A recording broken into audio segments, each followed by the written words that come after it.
Good morning and welcome to this morning's reflection. We're going to be looking today at how to hold the tensions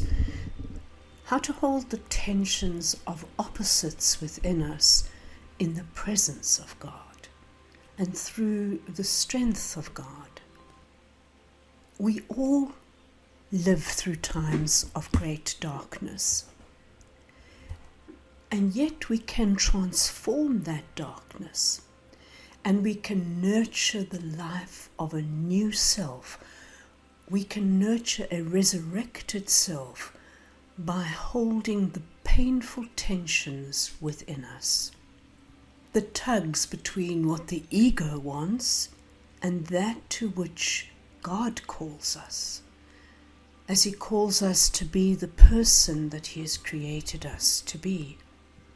We are filled with an array of opposing tensions. John of the Cross wrote that in the dark night, the soul becomes a battlefield in which two contraries combat one another.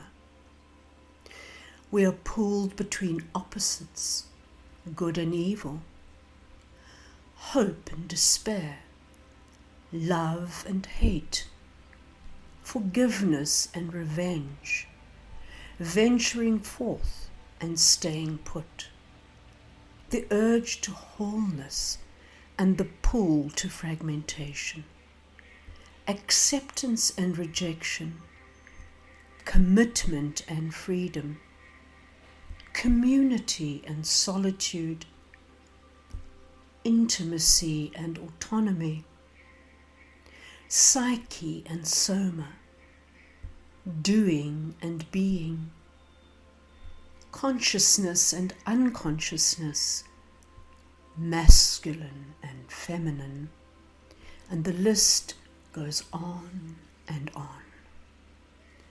Living with such conflicting dualities has torn the curtain of our interior life, and many of us are shredded inside, split, unable to grow beyond our fragmentation and our woundedness. The first step toward growth is to enter these tensions, embracing and exploring the pain and the ambiguity within, rather than running from them, concealing them, or anesthetizing them. Few choose this path, however.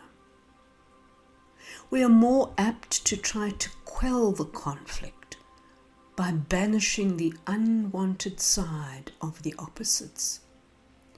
For instance, we may deny and repress our evil intentions and motivations while remaining conscious of our good side, thereby locking our darker side in the mind's cellar, in what Jung called the unconscious shadow. The shadow side doesn't disappear, of course not. It grows in the dark and plays havoc with our lives. In the same way, we may allow the nurturing mother side of ourselves and then banish that part of us that desires to venture into the world with a career.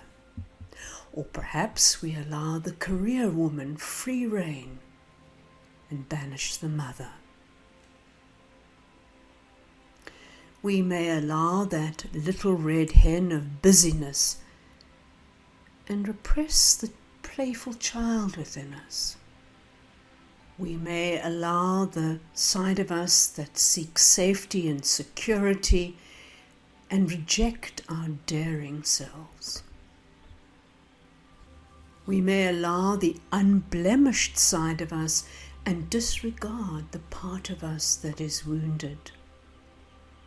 And before long, we have an entire hidden orphanage inside of us, a a group of lost and alienated parts of ourselves that we've banished.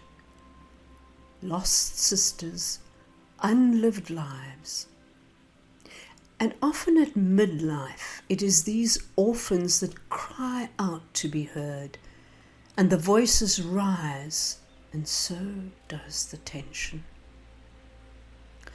God calls us to the unifying and the healing of our soul. God calls us to the unifying and the healing of our soul. Because God is beyond opposites. In God, everything is whole, everything is one. What's more, God made us for oneness, to know wholeness and harmony.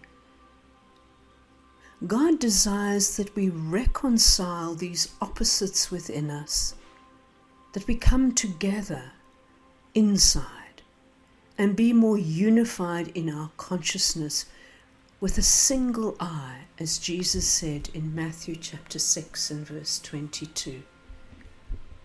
This interior integration and healing of the soul, this is our aim. But it can't happen if we avoid the pain and the tensions within us.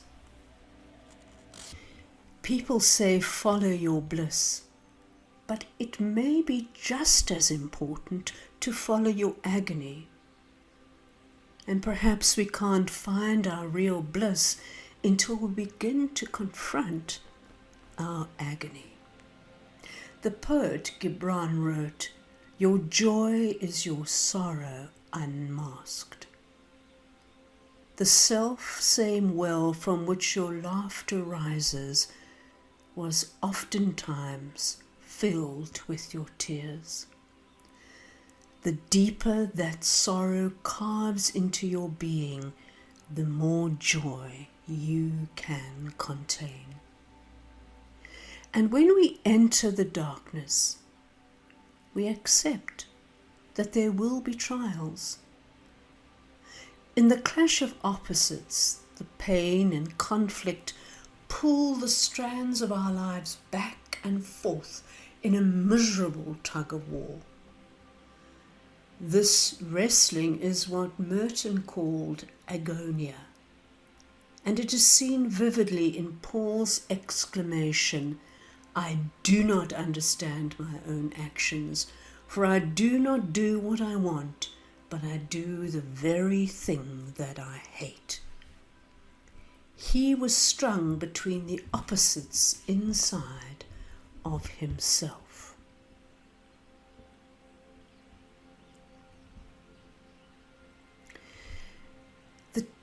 If we think about it, often, certainly as women, we notice that there is within us a temptation or a tension to please, to be the best little girl in the world, to live up to everyone's ideals so that we have approval. And this clashes continually with the growing tug within us to respond out of who we truly are, to respond out of love, not fear, out of honesty rather than the seeking of approval. Holding such tensions means asking ourselves in countless circumstances, am I being true in this moment? Or am I forfeiting truth in order to please the person in front of me and gain acceptance? Am I responding to the situation out of fear?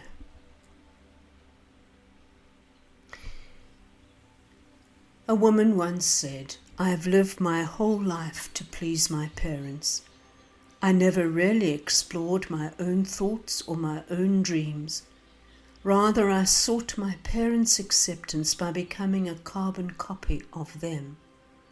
Now I want to be an original, that it seems a fearsome thing to risk.